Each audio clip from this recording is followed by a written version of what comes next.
Hello friends, welcome to crazy GK track. Daily current affair session में आप सभी का स्वागत है। आज हम 13 और 14 फरवरी के इंपॉर्टेंट करंट अफेयर्स को आपसे डिस्कस करेंगे।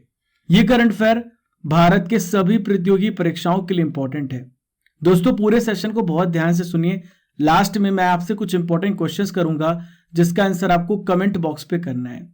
पीडीएफ को डाउनलोड करने के लिए आप हमारे नीचे दी गई टेलीग्राम लिंक को ज्वाइन कर सकते हैं। इसका लिंक आपको नीचे डिस्क्रिप्शन बॉक्स में दिया गया है। चलिए फ्रेंड्स, आज का सबसे पहला इंपॉर्टेंट करंट अफेयर देखते हैं।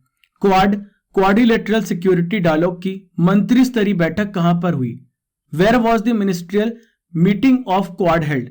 तो देखिए, ये ऑस्ट्रेलिया में आयोजित की गई। देखिए, क्वाड कितने देशों का समूह है?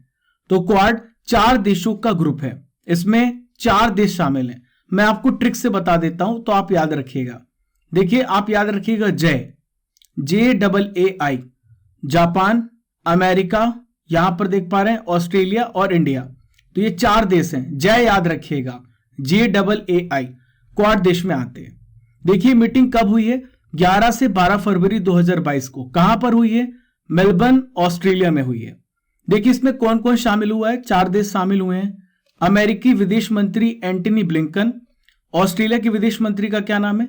मारिस पायने, और भारत के विदेश मंत्री का क्या नाम है? एस जयशंकर। याद रखिएगा, वेरी वेरी इंपॉर्टेंट। और जापान की विदेश मंत्री योशिमासा हयाशी। ये 4 देश शामिल हुए हैं। चलिए फ्रेंड्स, समझते हैं कि क्वाड में किन किन मुद्दों पर चर्चा की गई है। Which issues were discussed in the Quad? तो देखिए, सबसे पहला मुद्दा है कि भारत में जो 1 अरब से भी अधिक कोविड टीके बने हैं, कोविड-19 टीके वैक्सीन बनी है, तो उसकी डिलीवरी में तेजी कैसे लाई जाए। दूसरा मुद्दा है जलवायु परिवर्तन का। तीसरा मुद्दा है फ्रेंड्स समुद्री सुरक्षा का। दोस्तों, मैं आपकी जानकारी के लिए बता दूं, ध्यान रखिएगा, चाइना क्वाड देश से डरता है।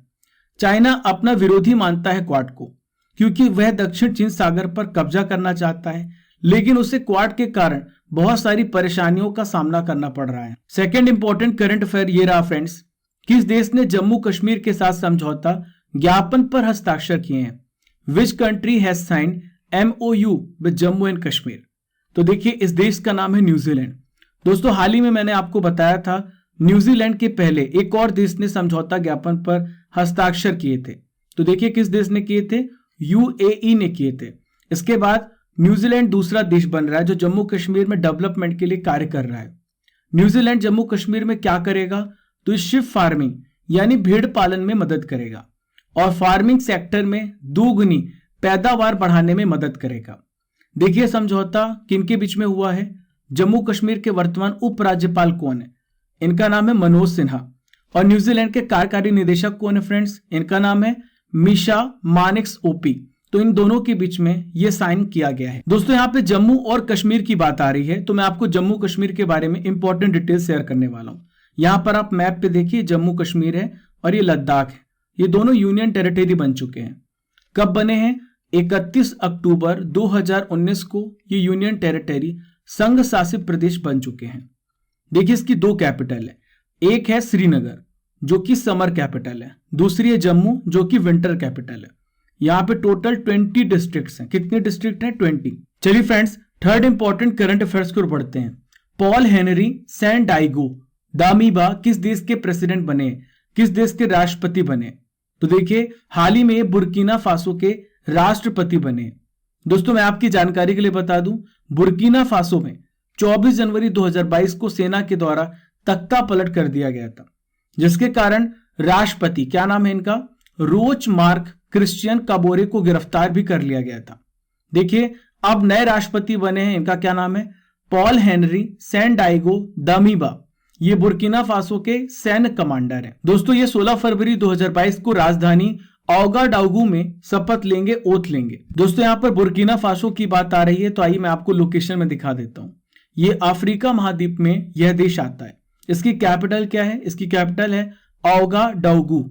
देखिए, ये पश्चिम अफ्रीका का एक लैंडलॉक्ड स्टेट है, यानी इसकी जो बाउंड्री है किसी भी अंतरराष्ट्रीय समुद्री सीमा को नहीं छूती है, किसी भी वाटर बॉडीज को नहीं छूती है। दोस्तों, आज का सबसे पहला नॉलेज बूस्टर आपके सामने। आज मैं आपको बताने वाला हूं भारतीय नोटों पे छपे चित्रों के बारे में। इंपॉर्टेंट है, कई बार एग्जाम में इससे रिलेटेड क्वेश्चन पूछ लिए जाते हैं। देखिए 10 रुपए की नोट पर आप ध्यान से देखेंगे तो आपको देखने को मिलेगा कि कोणार्क का सूर्य मंदिर छपा हुआ है। नेक्स्ट है फ्रेंड्स 20 रुपए की नोट पर आप देख पाएंगे, आपके पास तो बहुत सारे नोट तो मिल ही जाएंगे, तो 20 रुपए की नोट पर आप देखिए, आप गौर कीजिएगा तो इसमें एलोरा की गुफाओं का चित्रण किया गया है। नेक्स्ट है फ्रेंड्स 50 रुपए की नोट पर, तो देखिए इसमें हम्पी के पत्थर से बना रथ चित्रित किया गया है। नेक्स्ट है फ्रेंड्स 100 रुपीज की नोट पर रानी का बाव चित्रित किया गया है। देखिए 200 रुपए की नोट पर सांची स्तूप प्रदर्शित किया गया है। 500 रुपए की नोट पर फ्रेंड्स लाल किले का चित्रण किया गया है। आखिरी में बात करेंगे 2000 रुपए की नोट पर, तो 2000 रुपए की नोट पर मंगलयान का पिक्चराइजेशन किया गया है। फोर्थ इंपॉर्टेंट करंट अफेयर ये रहा फ्रेंड्स, एन चंद्रशेखरन किस ग्रुप की दूसरी बार चेयरमैन बने हैं? N Chandrasekaran has become the chairman of which group for the second time?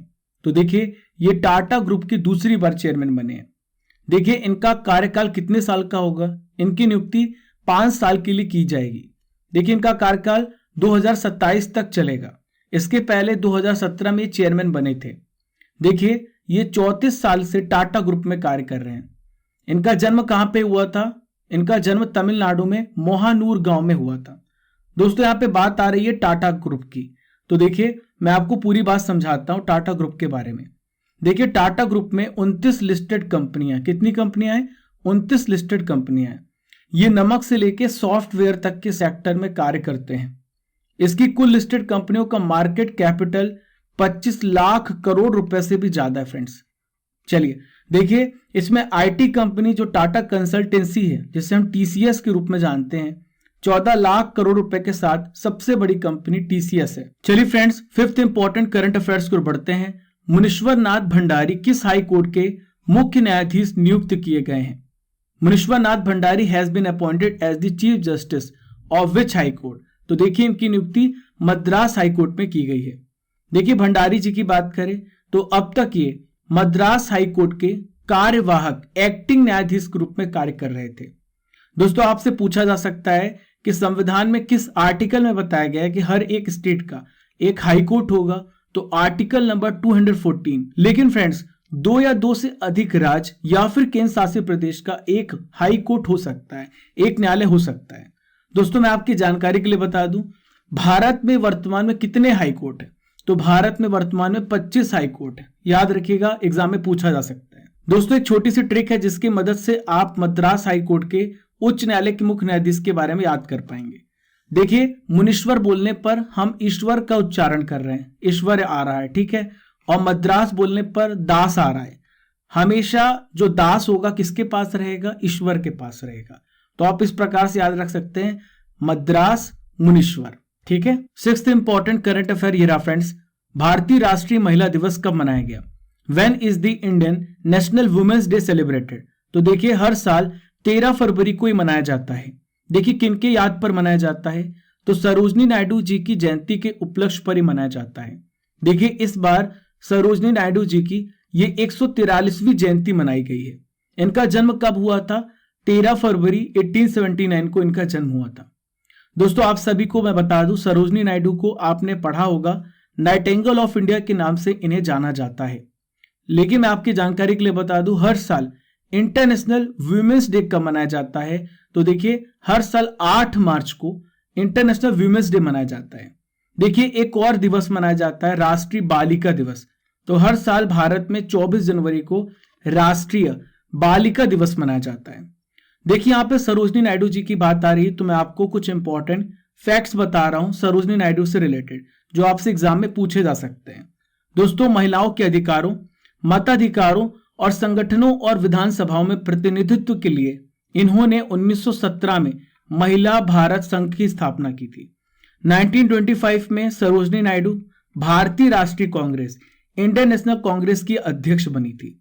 इसके अलावा फ्रेंड्स इन्होंने सविनय अवज्ञा आंदोलन और भारत छोड़ो आंदोलन का नेतृत्व भी किया था। दोस्तों सबसे इंपॉर्टेंट फैक्ट जो आपको याद रखना है, 1947 में संयुक्त प्रांत की राज्यपाल बनी और वह पहली महिला राज्यपाल बनी थी। पहली फर्स्ट वुमेन गवर्नर कौन थी? सरोजनी नायडू थी। दोस्तों यहाँ पे दिवस की बात आ रही है, तो फरवरी महीने के कुछ इंपॉर्टेंट डेज के बारे में बता रहा हूं, बहुत ध्यान सुनिए और सभी पॉइंट को नोट कीजिए। 2 फरवरी को हर साल वर्ल्ड वेटलैंड डे, विश्व वेटलैंड डे मनाया जाता है, विश्व आर्द्र भूमि दिवस मनाया जाता है। 4 फरवरी को मनाया जाता है वर्ल्ड कैंसर डे। 13 फरवरी को क्या मनाया जाता है? वर्ल्ड रेडियो डे मनाया जाता है। हर साल 28 फरवरी को राष्ट्रीय विज्ञान दिवस मनाया जाता है और 29 फरवरी को फ्रेंड्स दुर्लभ रोग दिवस मनाया जाता है। इन सभी पॉइंट्स को याद रखिएगा, एग्जाम में निश्चित ही इनसे क्वेश्चन पूछे जाएंगे। दोस्तों नेक्स्ट नॉलेज बूस्टर आपके सामने है। मैं आपको बताने वाला हूं कृषि उत्पादन में भारत में प्रथम। तो देखिए बहुत ध्यान से सुनिए, चावल के उत्पादन में कौन सा सबसे पहले राज्य है? कई बार एग्जाम में क्वेश्चन पूछे जाते हैं इस टॉपिक से, तो बहुत ध्यान सुनिए। तो देखिए चावल के उत्पादन में वेस्ट बंगाल पहले नंबर पे है। गेहूं के उत्पादन में पहले नंबर पर यूपी है। मक्का के उत्पादन में कर्नाटक सबसे पहले नंबर पर है। दलहन उत्पादन में एमपी मध्य प्रदेश राज्य पहले नंबर पे है। मूंगफली के उत्पादन में कौन सा राज्य नंबर पे है? तो सबसे पहला नंबर पे है गुजरात। गन्ने के उत्पादन में देखिए कौन सा राज्य है? तो ये है यूपी। देखिए नेक्स्ट है जूट। तो जूट के उत्पादन में पश्चिम बंगाल पहले नंबर पे है। तंबाकू के उत्पादन में आंध्र प्रदेश। आखिरी में बात करेंगे कॉफी। तो कॉफी के उत्पादन में, कॉफी के मैन्युफैक्चरिंग में कर्नाटक पहले नंबर पे है। चलिए friends 7th important current affairs की ओर बढ़ते हैं। राज्यसभा में प्रस्तुत किए गए आंकड़ों के अनुसार 2020 में कितने लोगों ने बेरोजगारी के कारण आत्महत्या की है? तो देखिए इन आंकड़ों के अनुसार 3548 यानी 3548 लोगों ने आत्महत्या की है बेरोजगारी के कारण। यह आंकड़ा किसने पेश किया है? तो राज्यसभा में गृह राज्य मंत्री, क्या नाम है इनका? नित्यानंद राय ने यह आंकड़ा पेश किया है। यह आंकड़ा कौन तैयार करता है? तो देखिए भारत में NCRB national crime record bureau ने यह आंकड़ा तैयार किया है। दोस्तों 2014 की तुलना में बात करें 2020 में बेरोजगारी की वजह से आत्महत्या के मामलों में 60% की वृद्धि दर्ज की गई है। दोस्तों लेकिन मैं आप सभी को बोलना चाहता हूं, ये कायराना हरकत है। भगवान ने आपको जीवन दिया है जीने के लिए, तो पॉजिटिवली जिए। कभी भी असफलता से घबराइए मत। असफलता एक चुनौती है, उसे स्वीकार कीजिए और क्या कमी रहेगी उसमें सुधार कीजिए। दोस्तों मैं आप सभी के लिए एक प्रेरणादायक पंक्तियां जरूर बोलूंगा। कभी भी जीवन में ऐसा कदम मत उठाइए। माता पिता आप सभी के इंतजार में हमेशा रहते हैं। आप जरूर अच्छा करेंगे, विश्वास रखिए। जब रणभूमि में उतरा हूं तो लड़ने से इनकार नहीं। अब हार भले जाऊं लेकिन पीछे हटना स्वीकार नहीं। खुद से उतरा हूं सागर में साहब, ये मेरी भूल नहीं। कश्ती भी जर्जर है, मेरी धाराएं भी अनुकूल नहीं। पर रोक सके संवेग मेरा, लहरों में इतनी धार नहीं। अब डूब भले जाऊं लेकिन वापिस आना स्वीकार नहीं।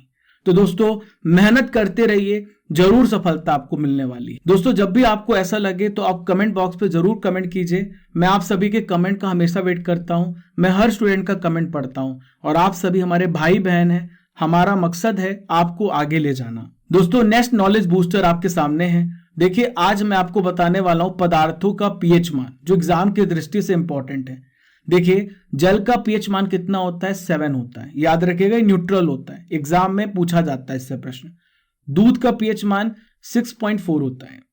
देखिए सिरके का जो पीएच मान होता है वो कितना होता है? 3 होता है। ठीक है। मानव रक्त का मोस्ट इंपॉर्टेंट, कई बार एग्जाम में पूछा गया है। तो देखिए मानव रक्त जो होता है वो क्षारीय प्रकृति का होता है, बेसिक नेचर का होता है। इसका पीएच मान 7.4 होता है। चलिए फ्रेंड्स नींबू का पीएच मान देखते हैं, तो ये होता है 2.4। देखिए समुद्री जल का पीएच मान 8.5 होता है, बहुत ही ज्यादा बेसिक नेचर का होता है। देखिए मानव लार का जो पीएच मान, मानव सलाइवा जो हमारा सलाइवा होता है, उसका पीएच मान 6.5 से लेके 7.5 के बीच में होता है। दोस्तों अब बारी है करंट अफेयर्स की रसमलाई की, यानी 2021 के इंपॉर्टेंट करंट अफेयर्स की। प्रधानमंत्री नरेंद्र मोदी ने किस स्थान पर आदि शंकराचार्य की प्रतिमा का अनावरण किया है? तो कहां पे किया है? केदारनाथ धाम पे किया है। वर्ल्ड सुनामी अवेयरनेस डे हाल ही में किस दिन मनाया गया? तो देखिए हर साल 5 नवंबर को मनाया जाता है। स्विट्जरलैंड में भारत का राजदूत किसे नियुक्त किया गया है? इनका नाम है संजय भट्टाचार्य।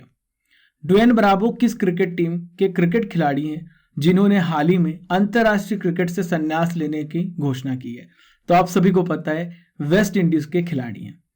जम्मू कश्मीर ने किसे अपना राजकीय पक्षी बनाया है? तो देखिए इसका नाम है कलीज फिसेंट। देखिए friends next important current affair रहा, भारत ने किस देश के साथ पर्यटन को बढ़ावा देने के लिए समझौता ज्ञापन पर हस्ताक्षर किए हैं? With which country India has signed MOU to promote tourism. तो देखिए ऑस्ट्रेलिया के साथ समझौता ज्ञापन पर हस्ताक्षर किए हैं। देखिए पीयूष गोयल और दान तेहान इन दोनों के द्वारा हस्ताक्षर किए गए हैं। देखिए इससे क्या होगा, देखिए इसके द्वारा पर्यटन के क्षेत्र में जो टूरिज्म का सेक्टर है वो बढ़ेगा। दोस्तों भारत में पर्यटन मंत्रालय का 45 देशों के साथ समझौता है। देखिए मैं आपकी जानकारी के लिए बता दूं, सबसे पहले नंबर पे बांग्लादेश है जहां से हमें सबसे ज्यादा पर्यटन से फायदा मिलता है। इसका यह मतलब है विदेशी पर्यटक जो हैं सबसे ज्यादा बांग्लादेश के भारत में आते हैं। देखिए चौथे नंबर पे है ऑस्ट्रेलिया जिसका परसेंटेज 3.4 है। आइए मैं आपको एक लिस्ट बता देता हूं। देखिए सबसे पहले नंबर पे बांग्लादेश है जिसका 23.58% शेयर है। ये आंकड़ा जो है 2019 के अकॉर्डिंग है। सेकेंड नंबर पर यूनाइटेड स्टेट्स जिसका शेयर है 13.83%। यूनाइटेड किंगडम का 9.15 है। ऑस्ट्रेलिया फोर्थ नंबर पे है 3.36% के साथ। कनाडा फिफ्थ नंबर पे है 3.22% के साथ। नाइन्थ इंपॉर्टेंट करंट अफेयर आपके सामने रहा। तो देखिए सामाजिक न्याय और अधिकारिता विभाग के द्वारा कौन सी योजना शुरू की गई है। तो देखिए इस योजना का नाम है स्माइल। देखिए भारत के वर्तमान सामाजिक न्याय और अधिकारिता मंत्री का क्या नाम है। तो देखिए इनका नाम है डॉक्टर वीरेंद्र कुमार। देखिए इसमें स्माइल का फुल फॉर्म क्या है, support for marginalised individual for livelihood and enterprise. देखिए इस योजना के तहत क्या किया जाएगा। तो देखिए इस स्कीम के तहत ट्रांसजेंडर व्यक्तियों को कवर किया जाएगा और भीख मांगने वाले जो काम में लगे व्यक्ति हैं उनको कवर किया जाएगा। देखिए मंत्रालय ने योजना के लिए वर्ष 2021-22 से 2025-26 तक 365 करोड़ रुपए इन्हें आवंटित किया गया है। आइए समझते हैं फ्रेंड्स स्माइल योजना के कुछ प्रमुख प्रावधानों के बारे में। देखिए सबसे पहले मैं आपको बताऊंगा ट्रांसजेंडर के कल्याण के लिए। तो देखिए ट्रांसजेंडर छात्रों के लिए स्कॉलरशिप छात्रवृत्ति दी जाएगी, ठीक है। कौशल विकास और आजीविका उपलब्ध किया जाएगा, उन्हें स्किल्ड किया जाएगा, उन्हें ट्रेनिंग प्रदान की जाएगी। गरिमा गृह के रूप में इन्हें आवास भी, इन्हें हाउसेस भी प्रदान किए जाएंगे। देखिए फ्रेंड्स अब मैं आपको बताता हूं भीख मांगने वालों के लिए क्या किया जाएगा। तो देखिए भीख मांगने वाले व्यक्तियों को आश्रय गृहों में उपलब्ध सेवाओं का लाभ उठाने के लिए उन्हें मोटिवेट किया जाएगा। भीख मांगने वाले जो बच्चे हैं उनको शिक्षा प्रदान की जाएगी। आज का आखिरी इंपॉर्टेंट करंट अफेयर रहा, भारत अफ्रीका संबंध चेंजिंग होराइजन्स किसके द्वारा लिखी गई है। तो देखिए इस पुस्तक को लिखा गया है राजीव कुमार भाटिया के द्वारा। देखिए इस पुस्तक में क्या बताया गया है, भारत और अफ्रीका के संबंधों पर चर्चा की गई है। देखिए हाल ही में कुछ लिखी गई इंपॉर्टेंट पुस्तकें जो आपसे पूछी जा सकती हैं। मैंने आपको बताया था लास्ट टाइम अटल बिहारी वाजपेयी पे आधारित सागरिका घोष के द्वारा यह पुस्तक लिखी गई है। देखिए नवदीप सिंह गिल ने गोल्डन बॉय नीरज चोपड़ा पुस्तक लिखी है। चलिए फ्रेंड्स अब हम चलते हैं खबर के पैकेट पर। दोस्तों ये हमारे द्वारा नई पहल है, जो भी न्यूज ट्रेंड में होगी या फिर वायरल में होगी, जो इंपॉर्टेंट न्यूज है हम उसे भी कवर करेंगे। देखिए हाल ही में नरेंद्र मोदी जी के द्वारा एक ट्वीट किया गया है। इसमें लिखा गया है महान योद्धा और जन जन के लिए अपना जीवन समर्पित करने वाले महाराजा सूरजमल जी को उनकी जयंती पर मेरा शत शत नमन। दोस्तों आप सोच रहे होंगे कि महाराजा सूरजमल कौन है, तो मैं आपको बता देता हूं। चलिए तो देखिए आइए जानते हैं कौन है महाराजा सूरजमल। देखिए राजस्थान के भरतपुर के हिंदू जाट शासक थे सूरजमल। देखिए इनका शासन कहां कहां पर रहा है, यूपी, हरियाणा, राजस्थान के इलाकों पर और दिल्ली पर इनका शासन रहा है। इतिहासकार इन्हें जाटों का प्लेटो भी कहते थे। दोस्तों खबरों के पिटारे को खोलते हुए एक और खबर लेके आया हूं, वैकेंसी की खबर लेके आया हूं, नौकरी की खबर लेके आया हूं। तो देखिए आपके राजा सर नई वैकेंसी की खबर लेके आए हैं, नेम ऑफ ऑर्गेनाइजेशन। तो देखिए state health society Bihar SHSB के द्वारा यह वैकेंसी रिलीज की गई है। देखिए इसमें 4050 वैकेंसी है। नेम ऑफ पोस्ट क्या है, कम्युनिटी हेल्थ ऑफिसर्स CHO आप बन सकते हैं। देखिए ये रिलीज कब हुआ है, 11 फरवरी 2022 को। Closing date of application 3 March 2022 को। मोड ऑफ एप्लीकेशन ऑनलाइन है। जॉब लोकेशन आपकी बिहार स्टेट है। चलिए friends best comments of the day पे चलते हैं। Dilip Kumar Singh, Naresh Kumar, Sumant Nayak and Varun Singh, thank you for your valuable feedback and suggestion. आप इसी प्रकार से क्रेजी जीके ट्रिक को सपोर्ट करते रहिए और अपना प्यार बढ़ाते रहिए। चलिए फ्रेंड्स अब हम आपसे कुछ इंपॉर्टेंट क्वेश्चंस करेंगे जिसका आंसर आपको कमेंट बॉक्स पे करना है। सामाजिक न्याय और अधिकारिता मंत्री कौन है? क्वाड में कौन कौन से देश शामिल हैं? जम्मू कश्मीर केंद्र शासित प्रदेश कब बना? बुर्किना फासो किस महाद्वीप में आता है? नेक्स्ट है एन चंद्रशेखरन पहली बार टाटा ग्रुप के चेयरमैन कब बने थे? इन पांचों प्रश्नों के उत्तर आपको ऑनेस्टली ईमानदारी से कमेंट बॉक्स पे करना है। दोस्तों अब हम 12 फरवरी के इंपॉर्टेंट करंट अफेयर्स का रिवीजन भी कर लेते हैं। तो पहला क्वेश्चन है इनसेट 4B को किसके द्वारा डीकमीशन कर दिया गया है? तो देखिए इसरो के द्वारा इसे डीकमीशन किया गया। नेक्स्ट है friends TomTom traffic index ranking 2021 के अनुसार दुनिया का 5वां सबसे भीड़ भाड़ वाला शहर बन गया है। तो देखिए इस शहर का नाम है मुंबई। किसे फाइजर इंडिया कंपनी का अध्यक्ष नियुक्त किया गया है? तो देखिए प्रदीप शाह के द्वारा। किसने अखिल भारतीय बधिर खेल परिषद के साथ एक समझौता ज्ञापन पर हस्ताक्षर किया है? तो देखिए NARI के द्वारा। नेक्स्ट है अटल बिहारी वाजपेयी पुस्तक की लेखिका कौन है? तो इनका नाम है सागरिका घोष। किस शहर में भारत का पहला बुलेट ट्रेन स्टेशन बनेगा? तो देखिए सूरत में बनेगा। नेक्स्ट है विश्व यूनानी दिवस किस दिन मनाया गया? हर साल 11 फरवरी को मनाया जाता है। कर्मचारी चयन आयोग SSC के प्रेसिडेंट कौन बने हैं? तो इनका नाम है S किशोर। गोवा शिपयार्ड लिमिटेड ने किस इंडियन कोस्ट गार्ड शिप को डिलीवर किया है? तो देखिए इसका नाम है सक्षम। नेक्स्ट रिवीजन क्वेश्चन है 18वां स्वर्गीय माधवराव लिमये पुरस्कार किसे दिया गया है? तो देखिए नितिन गडकरी को प्रदान किया गया है। दोस्तों ये थे 12 फरवरी के इंपॉर्टेंट करंट अफेयर्स का रिवीजन। हमने डेली करंट अफेयर में 13 और 14 फरवरी के करंट अफेयर्स को कवर कर लिया है। आशा करता हूं कि आपको ये सेशन पसंद आया होगा। हमारा मकसद है आपको क्वालिटी कंटेंट प्रोवाइड करना। इस 20 से 25 मिनट के लेक्चर में मैं पूरी कोशिश करता हूं कि हर वो चीज आपको उपलब्ध कराऊं जो आपके लिए बहुत जरूरी है। पहली बार हमारे चैनल पर आ रहे हैं तो सब्सक्राइब कर लीजिए और हमारे क्रेजी जीके ट्रिक को डिफरेंट सोशल मीडिया प्लेटफॉर्म पर फॉलो कर लीजिए और बेल आइकन बटन दबाना बिल्कुल भी मत भूलिएगा। Keep liking, keep sharing your channel crazy GK trick. Thank you friends. जब तक तोड़ेंगे नहीं तब तक छोड़ेंगे नहीं।